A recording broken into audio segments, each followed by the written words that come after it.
The leather of the steering wheel felt cold against my palms. I sat in the driver's seat of a black luxury SUV, wearing a stiff, borrowed uniform that felt 3 sizes too small. I had been a private driver for 2 weeks, taking whatever shifts the agency threw my way. I didn't care about the long hours or the rude clients. I just needed the paycheck to keep my grandfather's medical bills paid.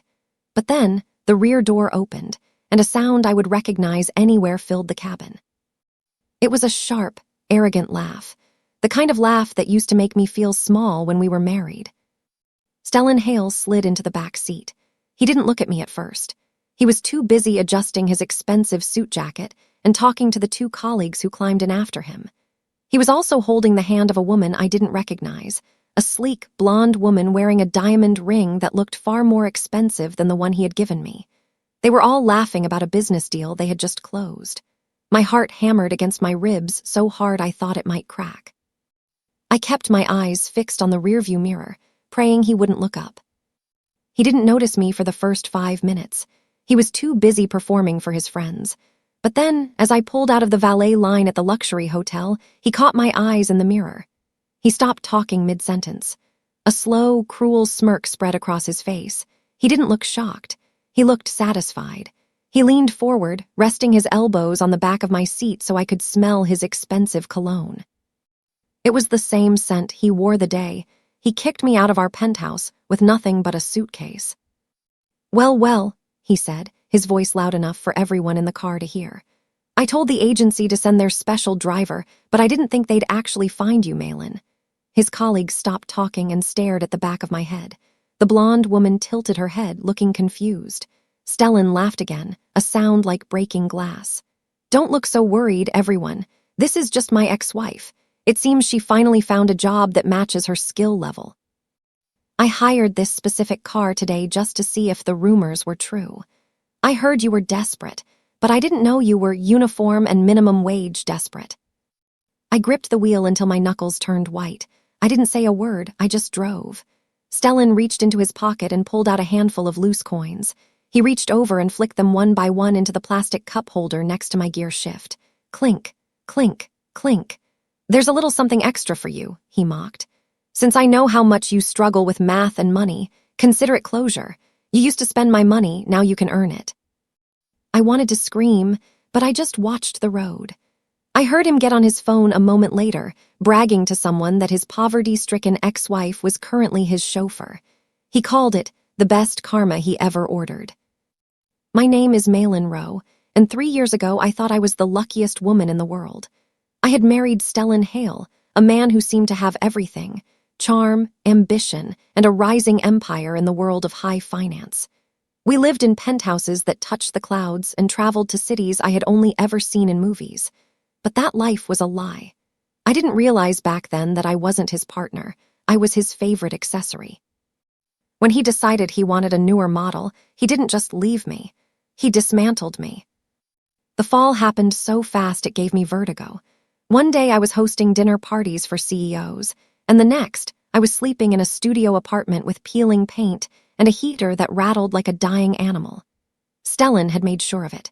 During the divorce, he used his high-priced lawyers to paint me as a gold digger who was financially illiterate. He told the courts I was unstable and a liability to his business. Because I had trusted him blindly, I had signed papers I never should have signed. I walked away with nothing but my name, and even that felt tarnished.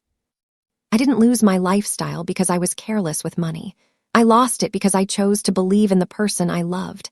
I had given up my own career goals to support his, thinking we were building a future together. But Stellan didn't build a future for us. He built a cage for me. When the cage door finally opened, I found myself in a world that didn't want me anymore. My old friends stopped calling. My social circle vanished overnight. Even the local boutiques, where I used to spend thousands of dollars, treated me like a stranger the moment my credit cards started getting declined. The worst part wasn't the loss of the money.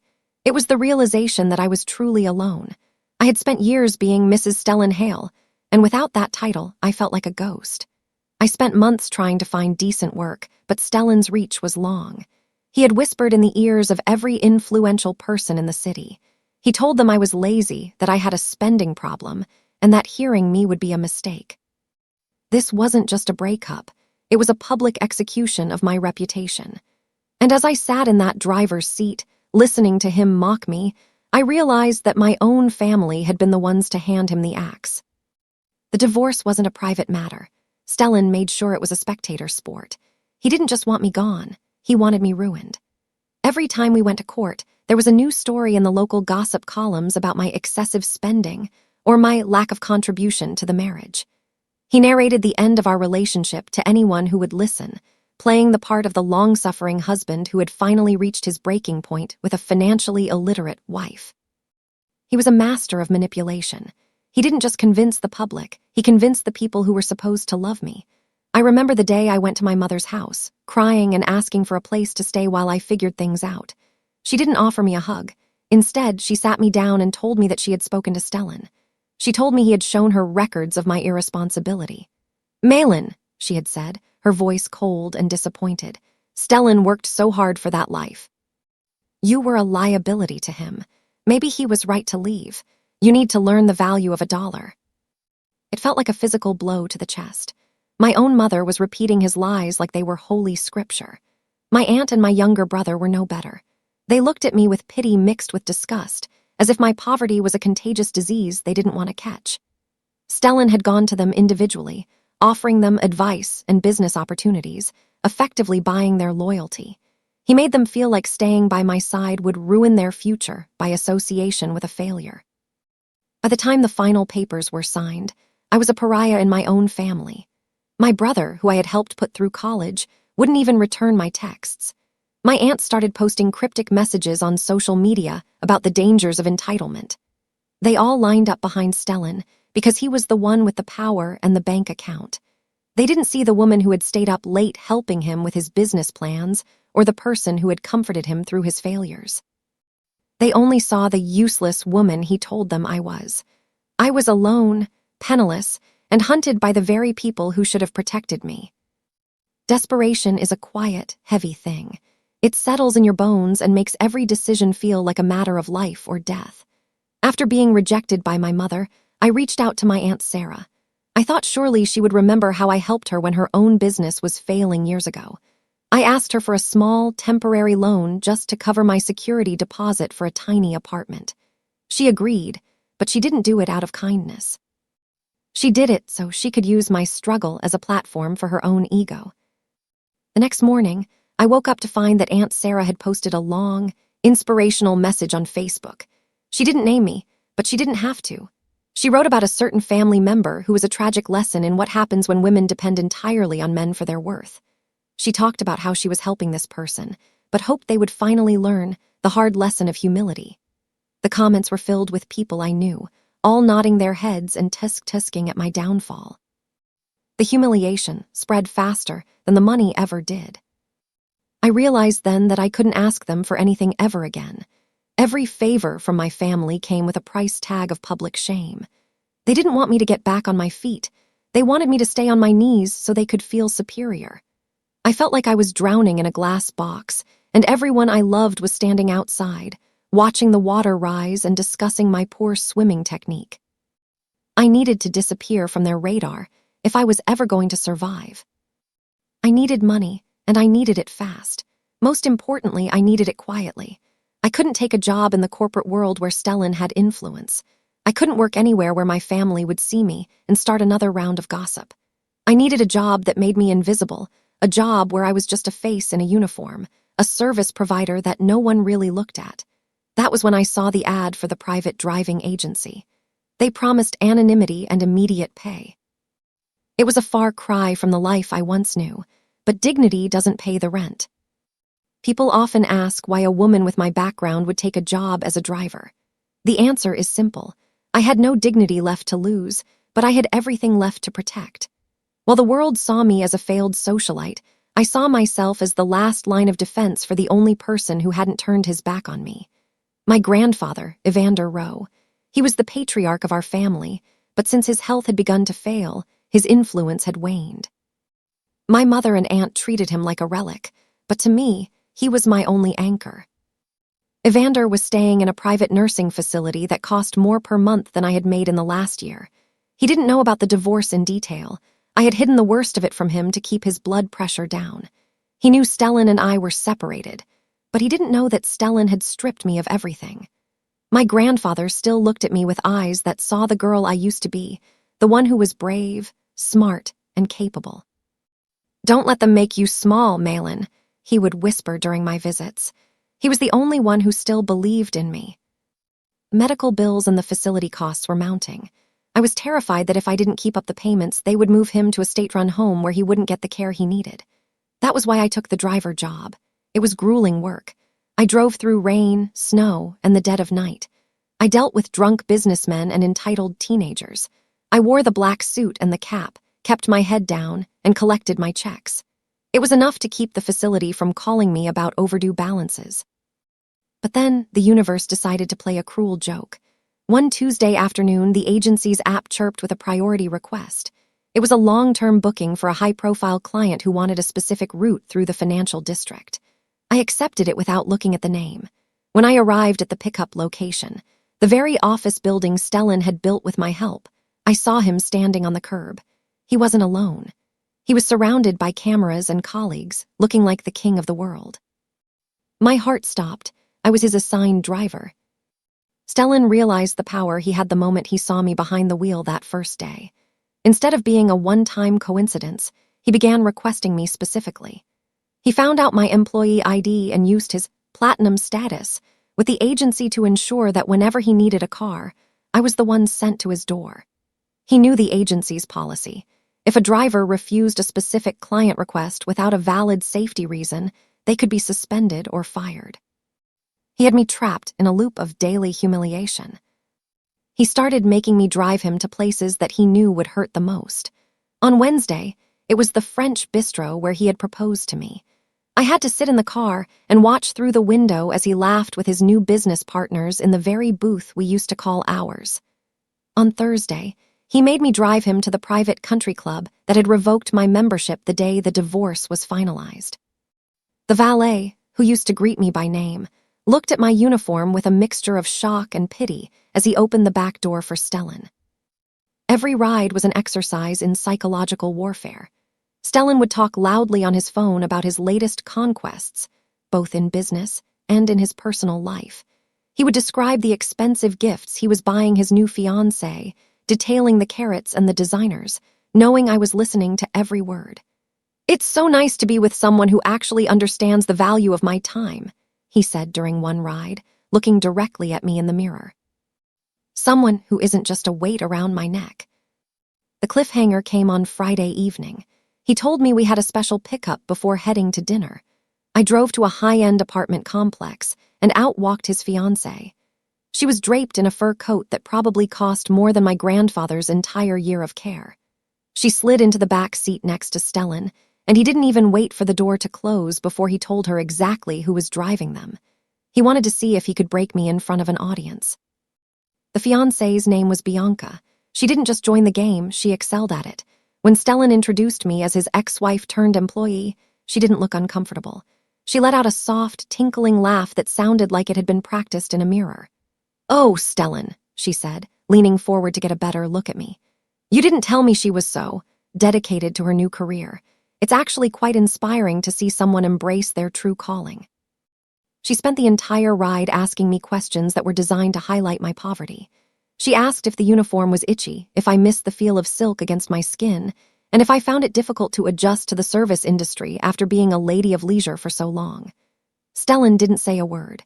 He just sat back with a smug expression, watching my reflection in the rearview mirror. He was looking for a crack, a tear, a tremble in my hands, a sharp retort. I gave him nothing.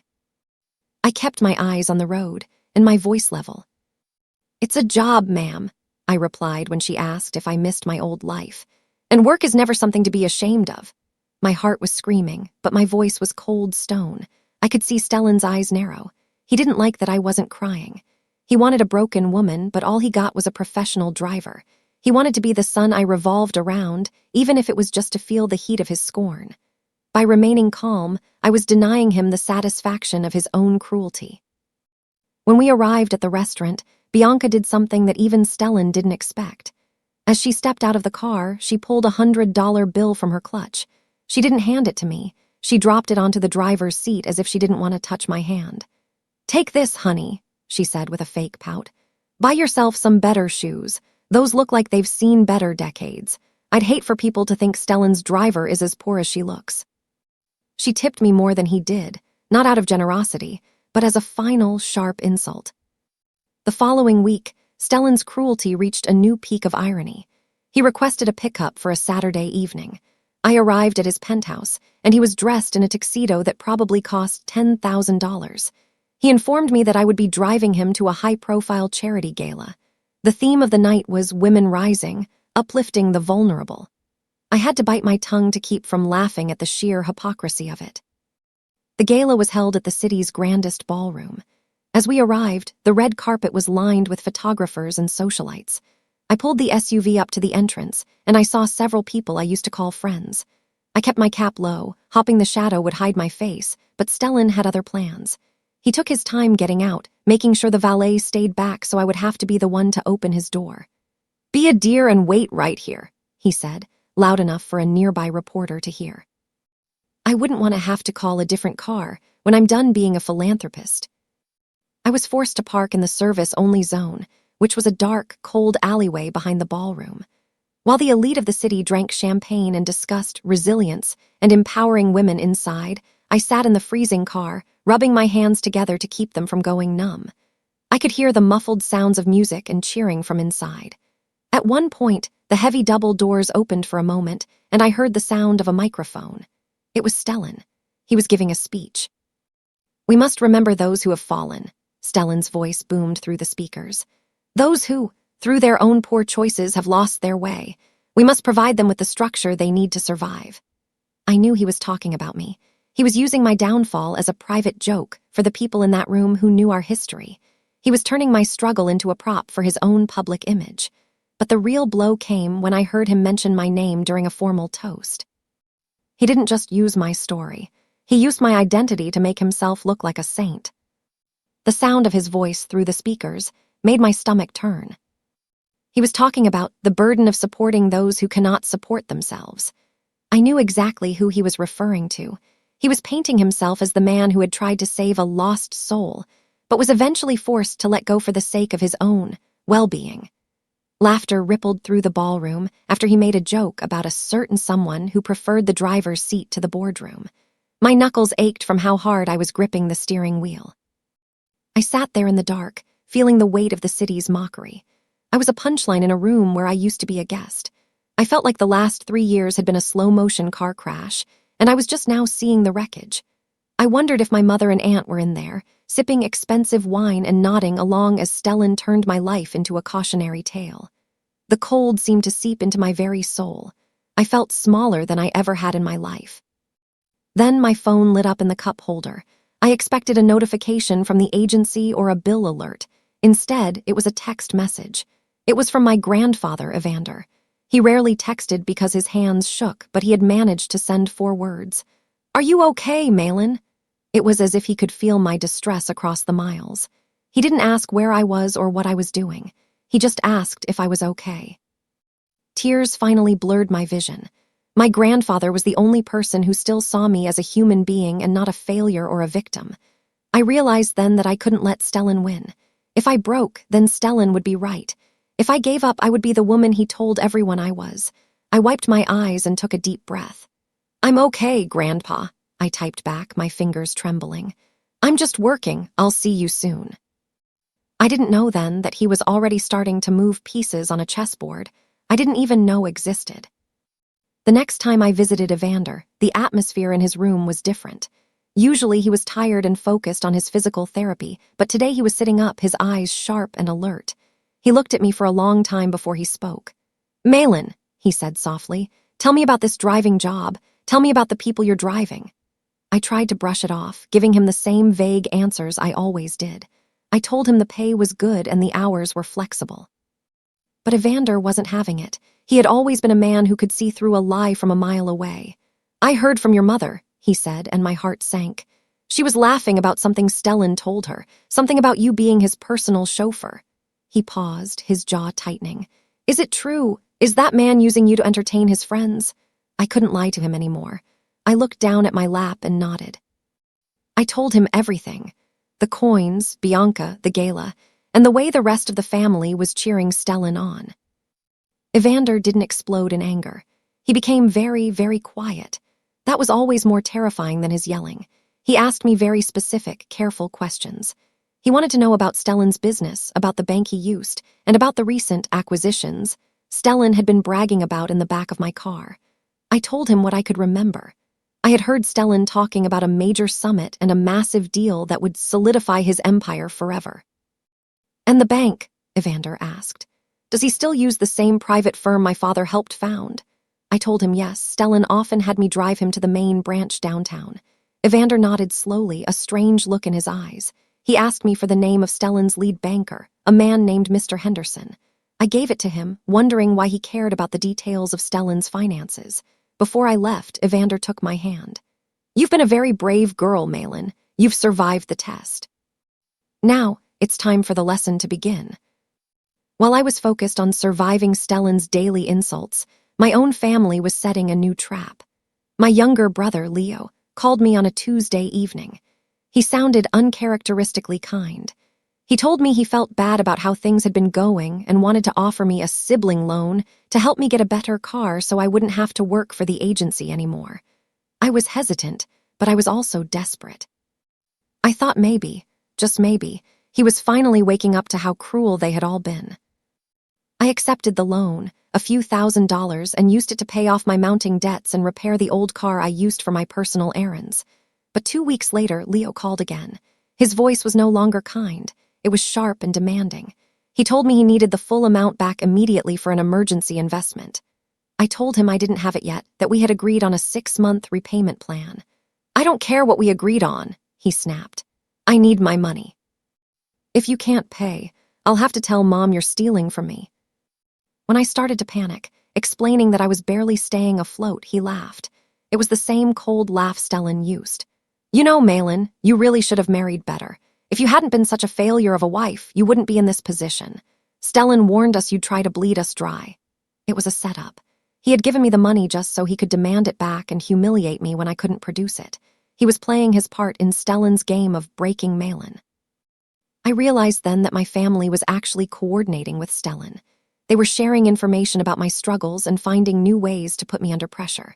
They didn't just want me poor, they wanted me trapped.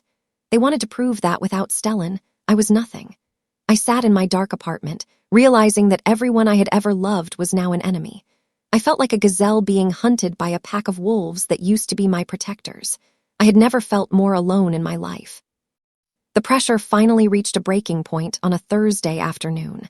Stellan had a group of high-level colleagues in the SUV. They were all young, arrogant men who looked at me as if I were part of the car's machinery. Stellan was in a particularly foul mood because a minor deal had been delayed. He decided to vent his frustration on me.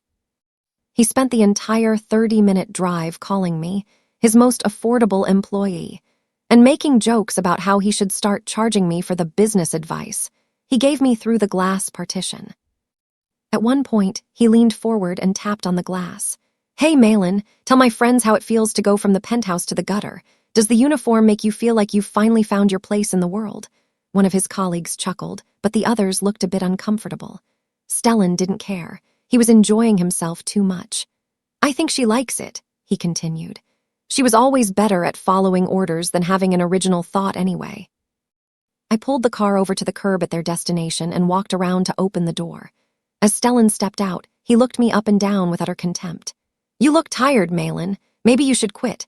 I'm sure there's a fast food place that needs a middle-aged failure to flip burgers.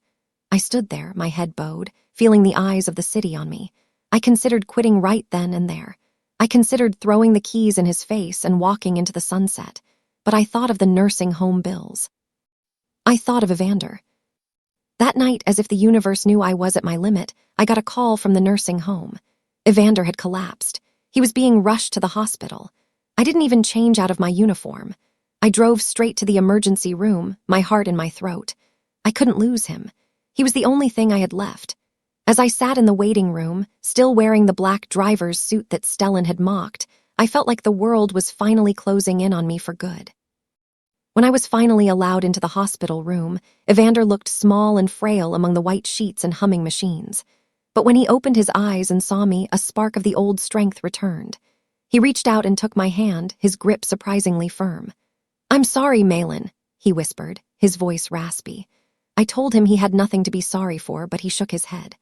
I'm sorry for trusting Stellan once. I'm sorry for stepping back when I should have stepped in." He explained that after my grandmother died, he had lost his passion for the family business. He had allowed Stellan, who was then his promising grandson-in-law, to take over much of the day-to-day operations. He had let Stellan build his empire, using the Rowe family's resources, thinking it would benefit me in the long run. He hadn't realized that Stellan was a snake who was slowly siphoning off control and alienating me from the very wealth I was supposed to inherit. "I let him think he was the king," Evander said, a grim smile touching his lips. "I let your mother and your aunt think he was the one holding the purse strings. I wanted to see what they would do if they thought I was no longer in charge. I wanted to see who would stand by you when the money was gone." He looked at my driver's uniform and then back at my eyes. "You stayed, Maelin. You worked. You didn't beg and you didn't become bitter. You passed the test." I was confused. I asked him what he meant by the test. He took a deep breath and looked toward the door to make sure we were alone. "Everything is not as it seems, my dear. Stellan thinks he owns the world, but he only owns what I've allowed him to hold. He thinks he's a self-made man, but he's just a tenant in a house I built." He squeezed my hand. "Are you ready to stop surviving and start finishing this? Because I've seen enough. It's time to close the accounts." Over the next hour, Evander revealed the truth about the Rowe family trust.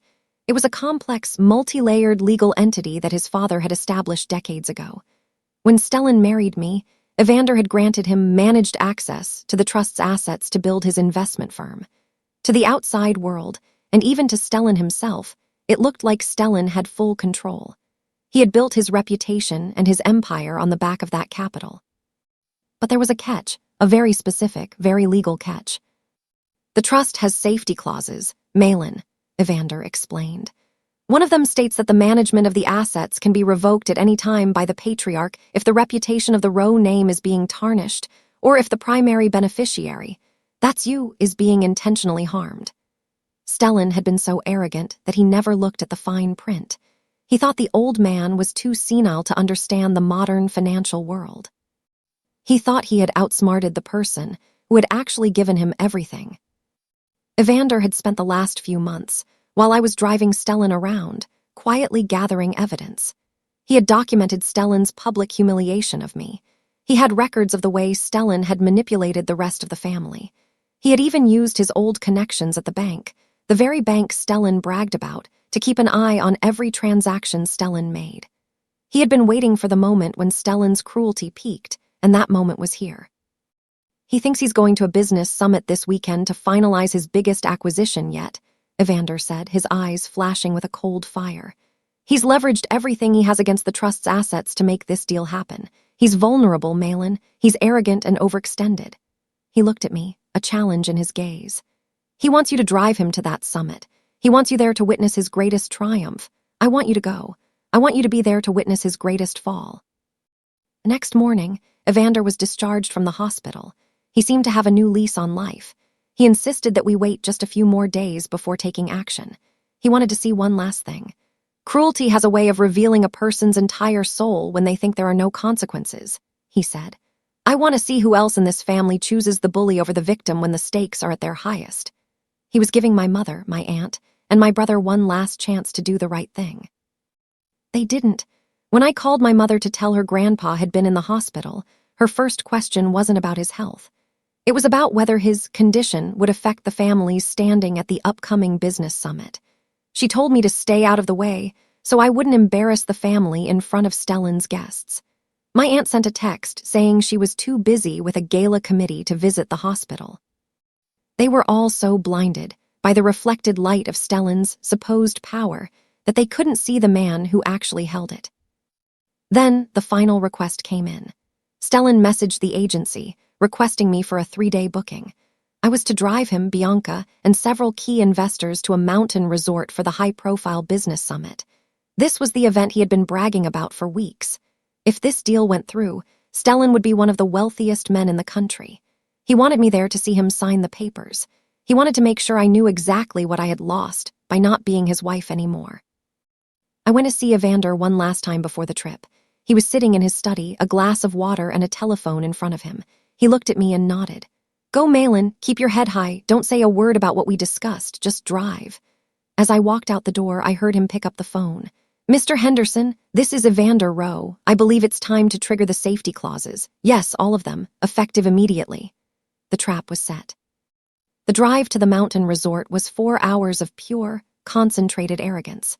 Stellan was in the back with 2 of his lead investors, men who talked in millions and billions as if they were counting pocket change. Bianca was there too, draped in jewelry that sparkled even in the dimmed light of the SUV. Stellan was cruelly relaxed. He spent the entire ride bragging about how he had engineered his success and how he was about to buy the future. Every few miles, he would lean forward and comment on my driving. "Try not to hit any bumps, Maelin. We wouldn't want the champagne to spill on Bianca's dress. It costs more than your yearly salary." He laughed, and the investors joined in, thinking it was just friendly banter between an employer and an employee. They had no idea I was the woman who had once sat at dinner with them as an equal. Stellan had erased my history so thoroughly that I was just a ghost in a uniform. As we reached the summit, the resort was crawling with media and industry leaders. Stellan was greeted like a conquering hero. He stepped out of the car, flashing a blinding white smile for the cameras, and then turned to me. "Make sure the bags are in the suite within 10 minutes, and don't disappear. I might need a late-night run to the airport for some more important guests." He didn't even look at me when he said it. He was already looking past me toward the flashing lights. I did as I was told. I moved the bags, I checked in with the agency, and I waited. I stood by the car in the parking lot, watching the sunset over the mountains. I felt a strange sense of peace. I knew that somewhere, miles away, my grandfather had made a phone call. I knew that the digital signals were already traveling through the banking networks, flipping switches and locking doors. Stellan was at the peak of his mountain, but the ground beneath him was already turning to sand. The first crack appeared at the hotel's front desk. I was sitting in the lobby, waiting for any further instructions, when I saw Stellan and Bianca approach the concierge. They wanted to check into the Imperial Suite, the most expensive room in the resort. Stellan handed over his black titanium card with a flourish. The concierge swiped it, frowned, and swiped it again. He leaned in and whispered something to Stellan. Stellan laughed, a loud, booming sound. "That's impossible. Try it again." "It must be your machine." The concierge tried a different terminal. Same result. Stellan's smile started to waver. He pulled out another card, a corporate one this time, declined. He tried a third, declined. A small crowd of other guests began to gather, whispering as they recognized the famous Stellan Hale having credit card trouble. Bianca looked mortified, stepping back as if she could distance herself from the embarrassment. Stellan's face turned a deep, angry red. "Check it again. This is an insult. Do you know who I am?" I watched from a distance, my heart racing. It was happening. Stellan grabbed his phone and started dialing, his voice rising in pitch as he demanded to speak to his private banker. He walked away from the desk, packing the lobby like a caged animal. He didn't see me watching. He was too busy screaming into his phone, demanding to know why his limitless cards were being rejected. He looked less like a king and more like a desperate man whose illusions were shattering in real time. He then decided to head to the resort's high-end restaurant to meet his investors, thinking he could handle the hotel issue later. He ordered the most expensive bottle of wine on the menu to prove he still had the power. But when the bill came for the pre-dinner drinks, the same thing happened. The waiter returned with a somber expression, holding the card. "I'm sorry, Mr. Hale. This card has been flagged as restricted." The investors looked at each other, their expressions shifting from respect to deep suspicion. The crack was becoming a canyon. By the next morning, the panic had spread like a wildfire. It wasn't just the cards, it was everything. Stellan's private jet, which was supposed to bring in more partners, had been grounded because the lease payments had been revoked. The vendors for his big presentation, the tech teams, the catering, the security, were all calling his phone, demanding payment before they would move a single piece of equipment. His reputation was cracking in real time, and he was losing control of the narrative. I was standing by the SUV when Stellan stormed toward me. He looked like he hadn't slept a wink. His tie was loose and his hair was a mess. He didn't have his usual swagger. He looked terrified. He stopped a few feet from me, his eyes wild. "You," he hissed. "Did you do something? Did you talk to someone?" It was a ridiculous accusation, and he knew it, but he was looking for anyone to blame. "My accounts are frozen, Maelin, all of them, even the corporate ones. It makes no sense." I looked at him, and for the first time in 3 years, I didn't feel small. I didn't feel like a failure. I felt pity. "I'm just the driver, Stellan," I said quietly. "How could I possibly affect a man as powerful as you?" He growled and turned away, his phone ringing again. It was his lawyer. I could hear him shouting, "What do you mean, ownership dispute? I built that firm. It's mine." He was so loud that people in the parking lot were stopping to stare. The investors who had been so impressed by him the day before were now huddled in small groups, whispering and checking their own tablets. They were seeing the news. Rumors were starting to circulate that Stellan Hale's empire was built on a legal fiction that had just been deleted. His major acquisition was dead on arrival because the capital he promised didn't belong to him. He was standing in the middle of a mountain resort, surrounded by the world's elite, and he was effectively penniless. The final blow came in the middle of the resort's main lounge. Stellan was surrounded by his lawyer, 2 of his most important partners, and a very confused Bianca. He was on a speakerphone with a representative from his bank. "This is Stellan Hale," he screamed. "I demand you release the hold on my assets immediately. This is a mistake. My lawyer is right here." The room had gone quiet. Everyone was listening to the fall of a giant. The voice on the other end was calm, professional, and devastating. "Mr. Hale, we have received a direct order from the Rowe Family Trust's legal counsel. Under the safety clauses of the foundational agreement, your management rights have been suspended pending a full audit of your conduct regarding the primary beneficiary. All assets, accounts, and lines of credit associated with the Rowe capital are now under the sole control of Mr. Evander Rowe." Stellan's phone almost slipped from his hand. "The primary beneficiary," he whispered. "What are you talking about?" The voice continued. "The trust was established for the protection and benefit of Maelin Rowe. Your access was conditional, Mr. Hale. The conditions have been violated. We have no further information for you. Please direct all inquiries to the Rowe legal team." The line went dead. The silence that followed was heavy and suffocating. Stellan looked up, his eyes searching the room until they landed on me. I was standing near the entrance, still in my driver's uniform. The investors looked at me, then at Stellan, then back at me. They weren't stupid. They put the pieces together. The financially illiterate ex-wife wasn't a victim of her own failure. She was the reason he had any money in the first place. Bianca looked at Stellan with a mix of horror and disgust, realizing the empire she had signed up for was a house of cards that had just blown away. The lounge doors opened, and the room went even quieter. My grandfather, Evander Rowe, walked in. He wasn't in a wheelchair, and he didn't look frail. He was wearing a tailored suit and carrying a cane with a silver handle. He looked every bit the powerful patriarch he had always been. 2 men in dark suits followed him, his personal attorneys. He walked straight past the investors, straight past the cameras, and stopped right in front of Stellan. Evander didn't raise his voice. He didn't need to. "Stellan," he said, his voice carrying through the room like a gavel. "You were given a great gift. You were given the chance to build something alongside my granddaughter. Instead, you chose to use my resources to humiliate her. You chose to try and break the person this wealth was designed to protect." He leaned in closer. "I told you once that the trust tolerated you. It seems its tolerance has finally expired." Stellan tried to speak, his mouth opening and closing like a fish out of water. "Evander, please. It's a misunderstanding. I was just the business needed." Evander held up a hand, and Stellan went silent. "The business is no longer yours. The firm, the assets, the contracts, they are all reverting to the trust. You have 1 hour to clear your personal belongings from the suite. After that, you will be escorted from the premises." Stellan turned to me, his face a mask of desperation. "Maelin, you can't let him do this. Think about what we had. You know I didn't mean those things. It was just for show. I was trying to protect you." It was the most pathetic thing I had ever heard. I looked at the man who had mocked my poverty, who had flicked coins at me, and who had tried to erase my soul. I didn't feel anger. I didn't feel the need to scream. I just felt finished. "I'm not your driver anymore, Stellan," I said. "And I'm certainly not your wife. I'm just Maelin Rowe."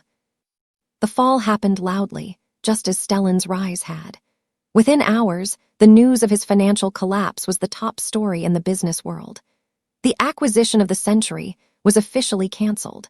The investors who had been laughing at his jokes the day before were now releasing statements distancing themselves from him. Bianca didn't even wait for the hour to be up. She was seen leaving the resort in a taxi, not even looking back at the man who was now a social pariah. Stellan found me in the parking lot one last time as I was loading my grandfather's things into a different car, a modest but elegant sedan that actually belonged to us. He looked broken. He tried to beg. He talked about second chances and how we could start over. He even had the audacity to ask if I could talk to Evander and get him a small severance package so he wouldn't be completely on the street. He was the very picture of the desperate person he had accused me of being. I didn't gloat. I didn't tell him I told you so. I just stood there and listened until he ran out of words. When he finally stopped, I looked him in the eye. You enjoyed watching me struggle, Stellan. You thought it made you powerful, but all it did was show me who you really were.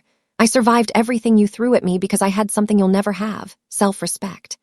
I closed the car door and walked away, leaving him standing in the shadows of the resort he thought he owned. As we drove away from the mountains, I felt a physical weight lift off my shoulders. The uniform was gone. The agency app was deleted. I looked at my hands, they weren't shaking anymore. My grandfather sat next to me, looking out the window at the passing trees. "Where to now, Maelin?" he asked. I smiled, a real, genuine smile. "Somewhere quiet, Grandpa, somewhere where we can start over, for real this time." The news of Stellan's downfall reached my family faster than a lightning strike. Suddenly, the phone calls started. My mother called 6 times in 1 hour. My aunt sent a series of frantic texts, claiming she had always suspected Stellan was a fraud, and that she had only been playing along to protect me. My brother, Leo, sent a long, rambling email apologizing for the misunderstanding about the loan and asking if we could have dinner to discuss family business. It was sickeningly predictable. Now that the power had shifted and the money was back in my hands, or rather, the trust's hands, they were all scrambling for forgiveness. They weren't sorry for how they treated me. They were terrified of being cut off. They had spent years treating me like a liability, and now they realized I was the only person who could ensure their own financial futures. Their certainty had vanished the moment Stellan's credit cards were declined. I didn't answer any of them. I didn't block them either.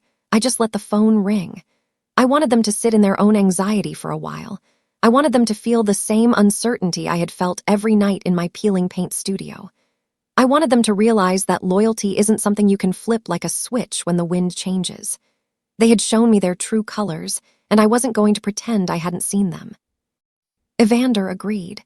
"They need to learn that a family is more than a balance sheet," he said as we settled into a small, beautiful house by the coast.